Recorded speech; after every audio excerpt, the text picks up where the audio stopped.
Muy buenos días, hermanos. Una vez más me toca poder compartirles el devocional, ya habiendo finalizado el estudio de 2 Corintios, el estudio devocional.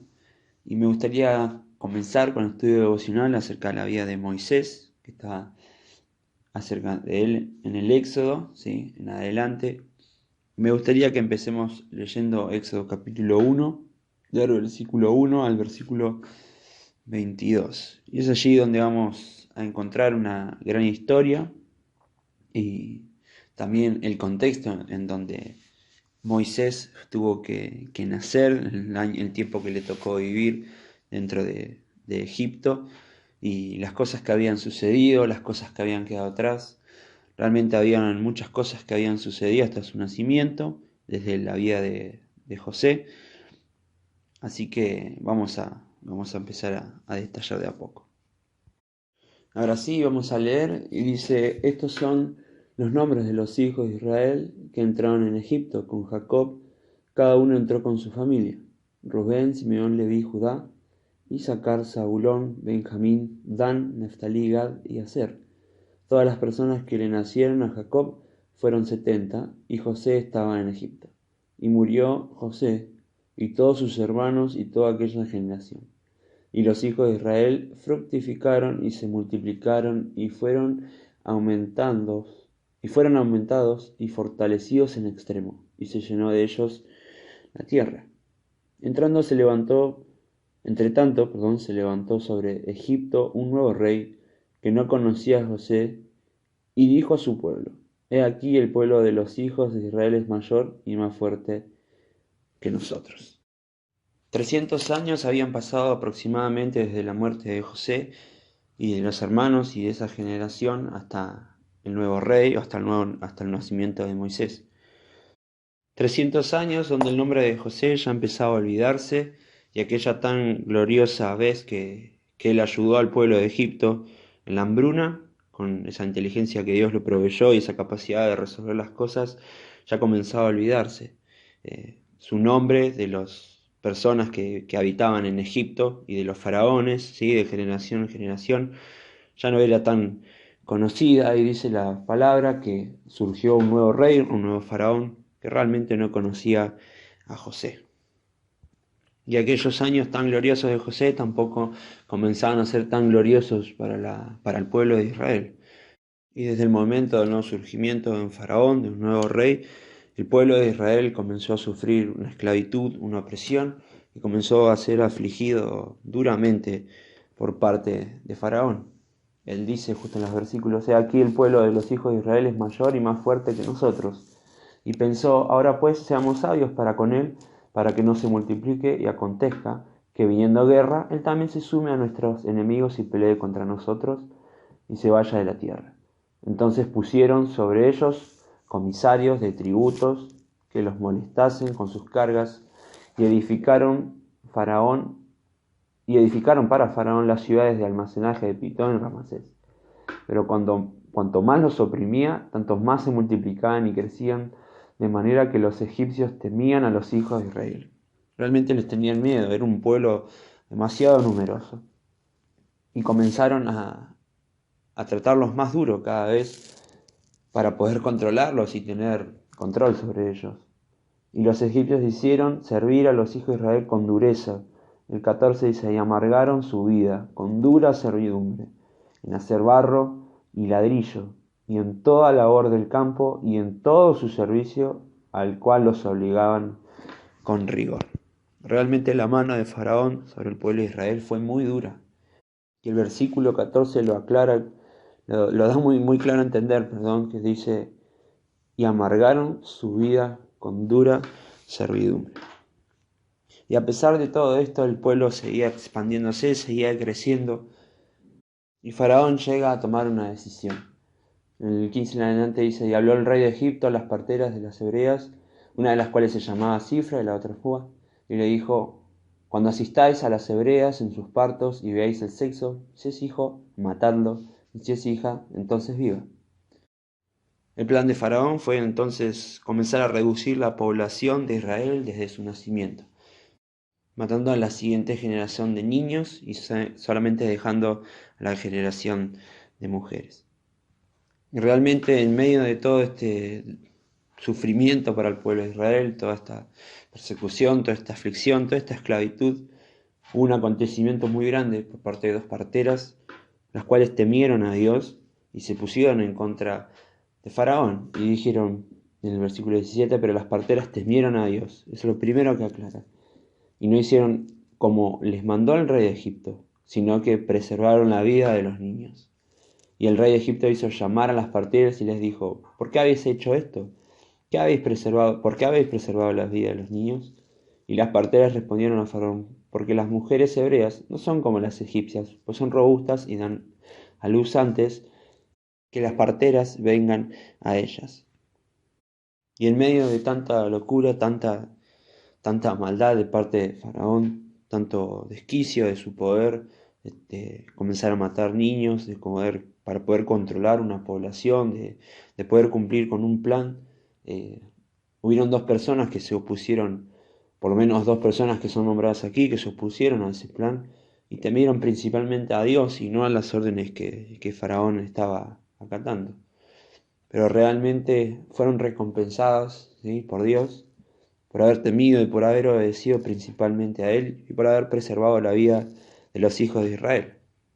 No solamente por los hijos de Israel, sino por preservar la vida, ¿sí?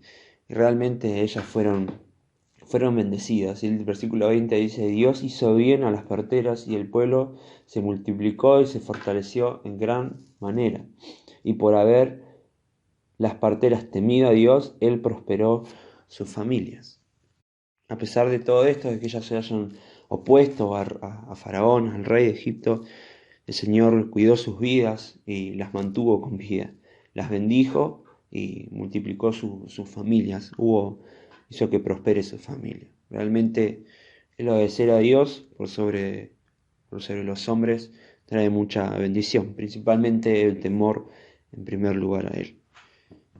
Y después dice que a pesar de todo esto, después Faraón, dice entonces el 22, Faraón mandó a todo su pueblo diciendo, echad al río a todo hijo que nazca y a toda hija preservad la vida. Y en medio de toda esta persecución, en medio de todas estas órdenes, en medio de toda esta violencia, una persona pudo nacer que fue Moisés. Y realmente el Señor preservó su vida hasta ese momento del nacimiento. En esta mañana no quiero hacer mucho enfoque sobre el nacimiento de Moisés, sino en el contexto en el que él nació.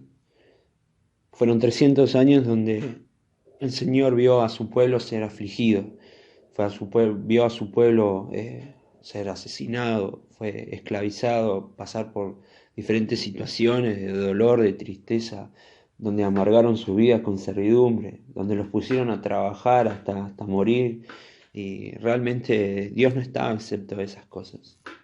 Quería que podamos ser prácticos sobre esto, sobre los acontecimientos antes de la vida de Moisés y dónde estaba Dios. Y sin duda que Dios estuvo presente todo ese tiempo, observando todas las cosas. Y por eso que el primer punto, le puse por nombre, los tiempos difíciles no anulan las promesas de Dios. Porque a pesar de tantos sus hechos que a lo largo de 300 años sucedieron, cada uno de los designios de Dios y cada uno de los planes que Dios tenía se cumplieron. Porque Dios estaba sobre todas las cosas. A pesar de que Faraón haya decidido comenzar a matar a los niños para las siguientes generaciones, para controlar la población y el número de crecimiento, realmente la promesa de un libertador para el pueblo se pudo cumplir mucho más adelante. Y fue en este punto donde Dios protegió también la vida de su pueblo y también en este caso la vida de Moisés. Dios seguía siendo Dios en medio de los tiempos difíciles y Dios va a seguir siendo Dios en medio también de nuestros tiempos difíciles. Y es por eso que sus promesas siempre van a permanecer. Él conoce cada una de las cosas por las que este mundo está pasando, cada una de las decisiones por las que nuestro país también está tomando. Él sigue siendo Dios a pesar de los tiempos difíciles. Y es por eso que podemos confiar en nuestro Dios. Un Dios grande, un Dios fuerte, un Dios que siempre está presente y sus promesas siempre se cumplen. El siguiente punto en que me gustaría llevarlos a la reflexión tiene el siguiente nombre: el maltrato no pasa inadvertido para Dios. Y por eso que vamos a leer más adelante, vamos a levantar unos versículos en Éxodo 3, del versículo 7 al 8, que dice: ciertamente he visto la aflicción de mi pueblo que está en Egipto, y odio su clamor a causa de sus opresores. Pues he conocido sus sufrimientos, yo he descendido para librarlos de la mano de los egipcios. Dios está al tanto de todas las cosas, Dios se entera de todas las cosas, conoce los corazones de las personas, y a lo largo de la historia podemos ver que Dios siempre hizo justicia y Dios siempre, y más adelante en un futuro, va a hacer justicia. Tenemos un Dios omnisciente, un Dios omnipresente y también un Dios soberano, que no pasa nada inadvertido delante de sus ojos. En el libro que estoy leyendo acerca de la vida de Moisés estaba esta frase y decía: su rescate puede que no llegue en el momento que usted ha fijado en su agenda, ni de la manera que usted lo espera, pero llegará en el mejor momento, en el momento correcto. Él no abandonará a los suyos. Él no va a pasar inadvertido cada una de las injusticias que este mundo puede hacer. Y ya, hermanos, para finalizar el devocional, reflexionar sobre el Dios tan grande que tenemos, un Dios que no olvida, un Dios que está presente, que a pesar de las diferentes dificultades que pueda haber en nuestra vida o en este mundo, o como vimos en la historia de Moisés, los designios de Dios se cumplieron. Él protegió a sus hijos, Él los ayudó, Él siempre estuvo presente y nunca se olvidó de las injusticias que ellos podían llegar a vivir. Y en estos tiempos presentes es lo mismo. Dios sigue siendo Dios. Los tiempos difíciles no anulan las promesas de Dios. Y el maltrato no pasa inadvertido para Dios. Así que, al igual que las parteras, en medio de dificultades, en medio de esa orden que Faraón había mandado, ellas eligieron temer a Dios y obedecer a Dios por encima de todas las cosas. Y el Señor las recompensó.